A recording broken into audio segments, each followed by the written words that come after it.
Bismillahirrahmanirrahim. Assalamualaikum warahmatullahi wabarakatuh. Selamat pagi. Salam kasih sayang bagi kita semua.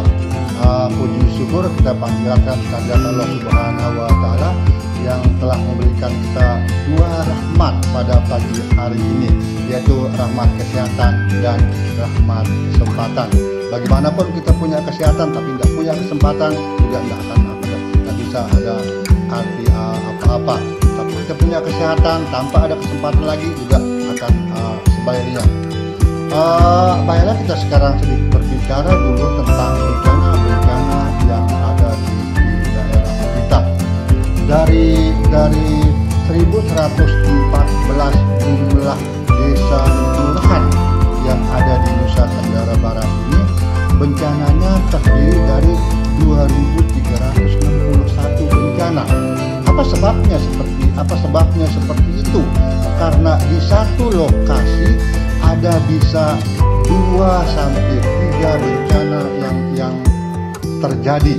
Misalnya kejadian yang kemarin di 2018-2019 kita mengalami gempa bumi. Ketika rumah-rumah penduduk itu runtuh oleh gempa bumi tersebut, itu kita mulai mengantisipasi atau mulai dengan membangunkan rumah sementara atau puntara atau hunian sementara. Nah, itu satu gempa bumi. Nah, di 4 hari kemudian puntara itu merendam oleh banjir. Jam 1 malam, jam 1 pagi istilahnya, mereka evakuasi menuju ke tempat-tempat yang aman. Nah, itu sudah 2. Di seminggu kemudian, rumah itu lagi-lagi diterbangkan oleh angin puting beliung. Nah, berarti kan sudah di lokasi itu ada 3 jenis bencana yang ada.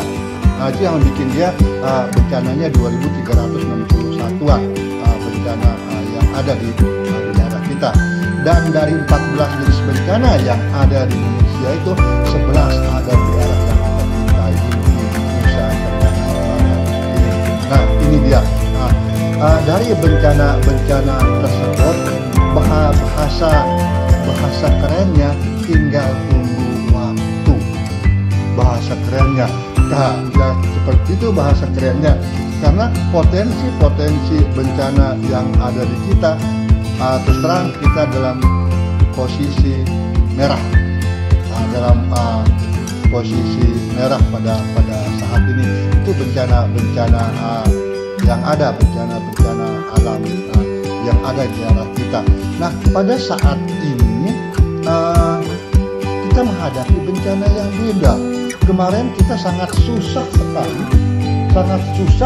menghadapi bencana yang datang sekaligus 3 itu. Sangat susah sekali. Mana kita menghadapi gempa buminya, terus kita menghadapi bencana banjirnya, terus kita sekaligus menghadapi bencana angin puting beliungnya. Nah, itu yang sangat susah sekali kita hadapi. Ya, dan itu harus memang kita laksanakan itu tugas kita yang ada, terutama di BPBD Provinsi Nusa Tenggara Barat yang dikatakan sebagai orang adalah garda terdepan dalam penanggulangan bencana tersebut. Nah, tetapi sekarang begitu muncul bencana yang beda sekarang ini, yaitu bencana yang diakibatkan oleh non alam.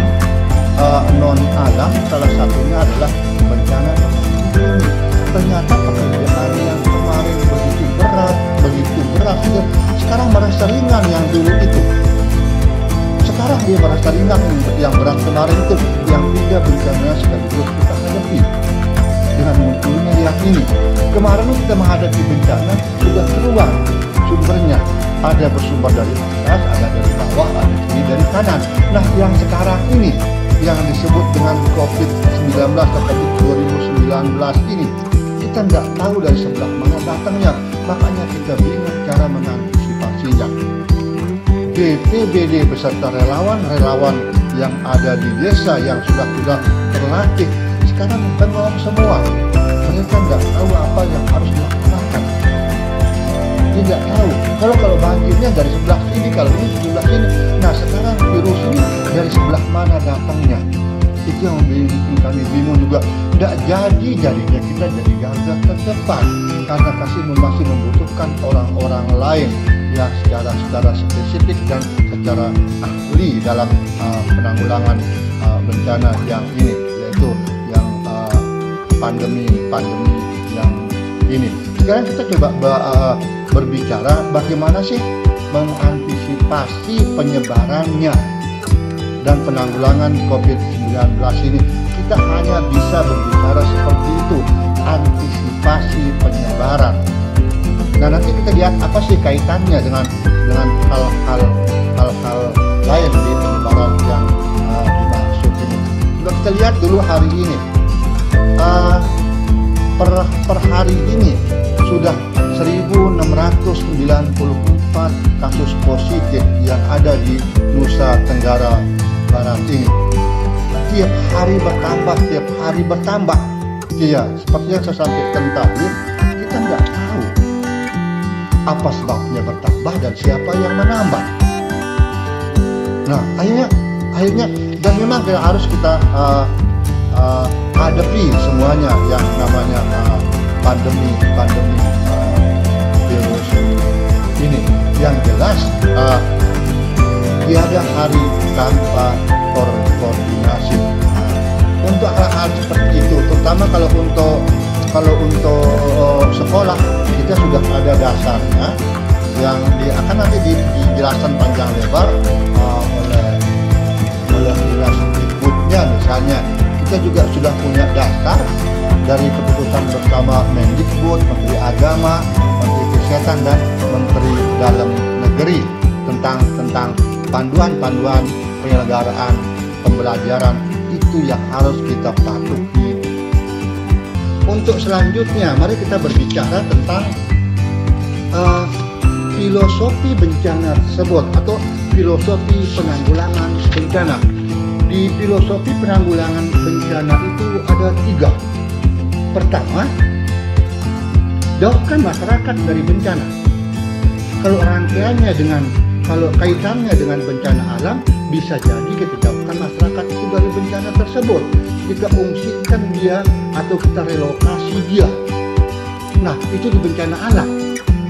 Nah, atau kedua, jauhkan bencana dari masyarakat. Kita struktur dia.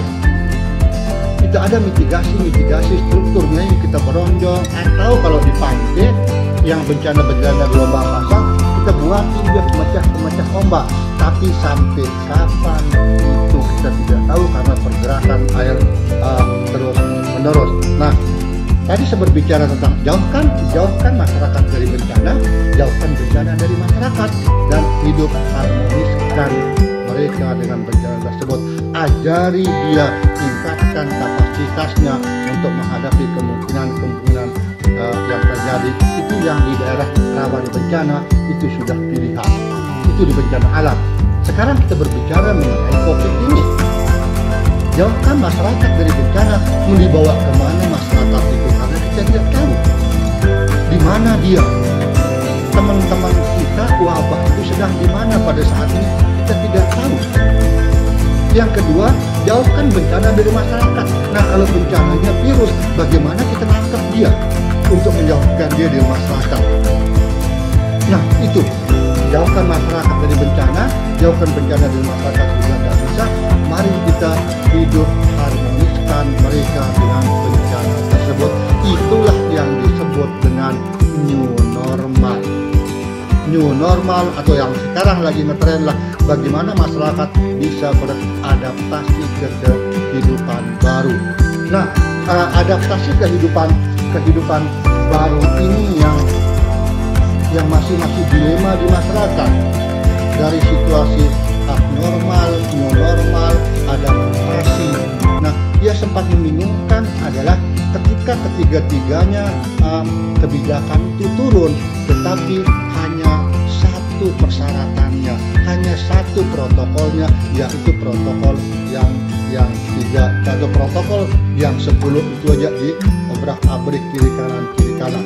Itulah yang menjadi topik kita sebenarnya pada saat ini, adalah bagaimana kita hidup harmonis dengan bencana yang bahasa alamnya adalah new normal atau adaptasi kehidupan baru bagi masyarakat untuk menghadapi hal-hal seperti itu, untuk menghadapi filosofi yang saya sampaikan itu. Yang kita pegang adalah, menjadi pegangan kita adalah 3 kunci penanganan bencana. Kita harus pegang 3 kunci ini penanganan bencana. Yang pertama adalah kesadaran. Kita harus sadar seperti apa situasi kita pada saat ini, lingkungan kita seperti apa. Kita harus sadar berita-berita apa, belum lagi berita-berita yang hoax, berita-berita yang tidak benar. Nah, kita harus sadar sesadar-sadarnya akan situasi kita pada saat ini. Apa sih inti dari kesadaran itu? Kesadaran itu intinya adalah doa. Karena hanya doa yang bisa menyelamatkan kita. Hanya Tuhan yang tahu. Hanya Tuhan yang tahu di mana posisinya sumber bencana tersebut. Hanya doa. Saya ingatkan kembali, kesadaran itu isinya adalah doa. Apa iya kita berdoa terus-terusan? Apa iya kita berdoa aja sampai basah handuk kita tidak? Ya, yang kedua tentu saja kesadaran adalah pengetahuan. Nah, setelah kita berdoa, kita juga ada keharusan dan kewajiban untuk berikhtiar. Untuk berikhtiar tentang kesadaran itu. Kita ikhtiar dulu tentang kesadaran kita yang ada, tentang penyakit atau bencana yang ada. Mari kita ikhtiar, kita pelajari dia, apa yang harus kita lakukan. Kenapa kita dituntut berikhtiar? Kenapa kita dituntut untuk mengejar ilmu pengetahuan itu? Karena kita adalah merupakan makhluk yang diciptakan lebih oleh Tuhan, berilmu dan berakal. Apabila kita tidak menuntut pengetahuan itu, berarti kita sama dengan makhluk-makhluk yang lainnya. Nah, saya tidak mengatakan Bapak makhluk apa, silahkan Bapak artikan sendiri. Dan jelas saya ulangi kembali. Setelah kita sadar berdoa, mari kita sama-sama ikhtiar, kita tuntut pengetahuan itu. Sekarang pengetahuannya ya seperti apa ya, new normal itu seperti apa kita beradaptasi, itu yang kita pelajari bersama. Kenapa kita harus pelajari? Saya ulangi kembali, karena kita diciptakan sebagai makhluk yang lebih dari oleh Tuhan, yaitu berilmu dan berakal. Apa sampai di sana? Nah, setelah kita pengetahuan, berilmu dan berakal, apa sih sesungguhnya yang harus kita lakukan untuk mengantisipasi atau meminimalkan risiko oleh bencana tersebut? Adalah prosedur. Kita ikuti prosedurnya, kita ikuti aturannya, kita ikuti ketentuannya. Sia-sia kita punya ilmu, sia-sia kita berdoa kalau kita tidak ikuti prosedurnya. Ini yang sangat penting sekali, karena kita hanya bisa ngomong aja.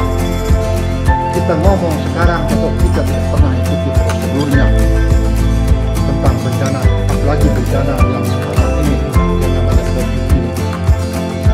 Terus-terusan kita akan berbicara prosedur, aturan, ketentuan. Nah, itu yang harus kita pelajari dengan seksama, prosedur yang berlaku itu. Prosedur apa sih yang dimaksud? Aturan apa sih yang dimaksud?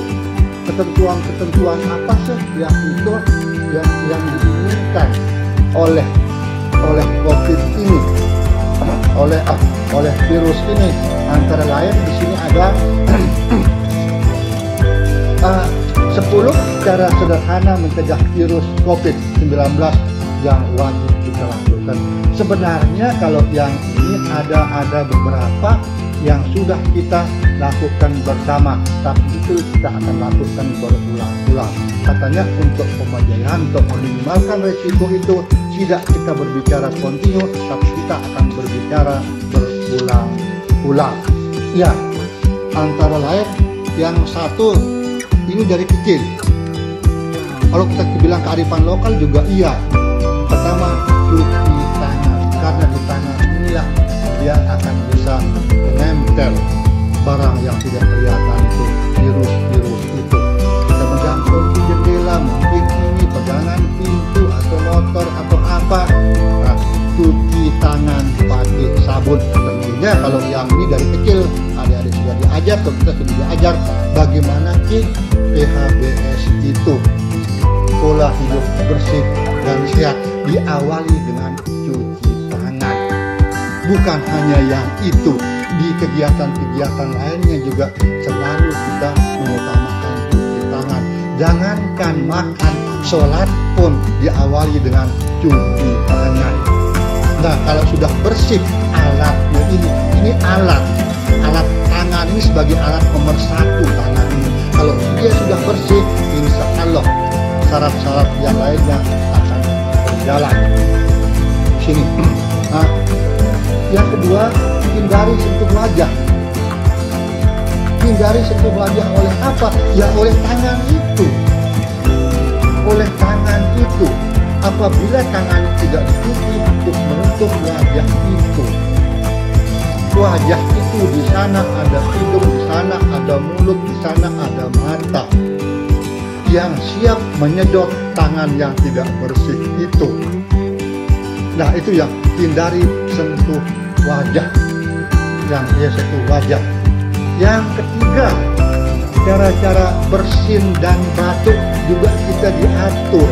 Bukan hanya oleh penyakit ini kita diaturi, kita juga diajar oleh agama untuk jangan bersin terhadap orang. Siapa tahu nanti di ludah kita atau di air liur kita mengandung penyakit-penyakit yang tidak bisa menularkan orang lain. Bersin itu mungkin bisa di belakang siku, misalnya kita bersin, nah supaya dia nempel di baju kita, tidak nempel di orang lain. Dan batuk juga seperti itu. Silahkan ditanya orang-orang tuanya bagaimana sih etika bersin dan batuk dari zaman bahula, dari zaman nenek moyang kita. Jangan kita bersin dan batuk terhadap orang, menghadapi teman-teman. Nah, yang keempat ini baru. Yang keempat ini termasuk tergolong baru karena memakai masker di sini ini. Nah, ini masker dulu hanya dipakai oleh dokter-dokter yang praktek. Kalau adik-adik ya masker ini, nah kebetulan saya berani buka masker ini karena tidak ada orang di depan saya, adik-adik. Ada orang juga saya tidak berani, makanya saya berani buka. Nah, memakai masker yang benar, yang menutup ini adik-adik, teman-teman semua. Seingat saya dulu adik-adik seumur saya atau seumur bapak-bapak guru yang seumur dengan saya, yang pakai penutup mulut itu hanya kuda dulu, kuda yang mengangkat beban atau ngambil padi di sawah. Sekarang apa yang dikerjakan oleh kuda itu kita juga ikut mengerjakannya. Jadi dulu kuda yang pakai penutup supaya tidak makan barang bawaannya. Nah, itu masker cara kuda. Tentunya masker kita beda dengan binatang, dengan makhluk yang lainnya. Kemanapun adik pergi, jangan lupa masker. Apalagi sekarang ini terlihat itu dia bonceng kuda tidak pakai masker. Jadi tolong, mulai kesempatan ini saya sampaikan sama adik sama teman-teman semua bahwa tolong pakai masker, tolong sekali pakai masker, jangan sampai tidak pakai. Nah, yang kelima, hindari berinteraksi langsung sama orang-orang. Apa sih sebabnya kita disuruh menghindari interaksi langsung? Kalau adik-adik yakin bahwa adik keras kepala atau kita keras kepala bilang saya ini sehat, untuk apa saya hindari interaksi langsung? Siapa tahu teman kita tidak sehat atau membawa virus. Dan adik-adik bilang diri sehat, apa sih sebenarnya yang terjadi di interaksi langsung ini? Adik mengatakan diri sehat, siapa tahu ada kuman yang menempel di bajunya atau yang menempel di anggota tubuh kita. Kita tidak terkena dampaknya karena stamina kita sedang tinggi, karena daya tahan tubuh kita lagi tinggi. Siapa tahu teman kita bertemu itu adalah sedang down, sedang tidak enak badan dan sebagainya. Itulah yang akan diserang oleh penyakit oleh kuman-kuman tersebut. Atau teman sendiri yang membawa kuman itu, kita dalam kondisi yang agak lemah, kita dalam kondisi agak lemah. Nah, itu yang maksudnya hindari interaksi langsung tersebut. Yang keenam, hindari berbagi barang pribadi. Nah, barang-barang pribadi ini maksudnya dibagi, jangan sampai ada virus-virus itu nempel di barang kita, atau virus-virus itu nempel di barangnya teman-teman yang akan kita ambil. Itulah yang bisa menularkan kita satu sama yang lain.